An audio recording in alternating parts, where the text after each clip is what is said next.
En la tercera etapa de las Jornadas de Apoyo 2023 que concluyó recientemente, se atendió a personas de 91 municipios, informó la directora general de la Administración del Patrimonio de la Beneficencia Pública del Estado de Yucatán, Sacil Méndez Hernández. Concluimos esta atención para 91 municipios del Estado de Yucatán, incrementamos la atención, el año pasado fueron 83, esta vez fueron 91.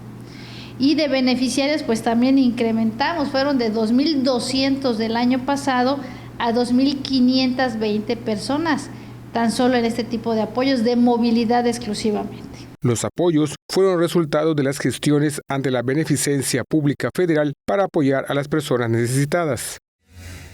Esta gestión que hicimos con la Beneficencia Nacional a través del esfuerzo que hacemos de visitar a los ayuntamientos es una gestión que se hizo por más de 6 millones de pesos, 6.470.000 pesos los que logramos en gestión para que haya esa derrama de inversión aquí en el estado para atender a estas 2.500 personas que te acabo de comentar, solo en temas de movilidad.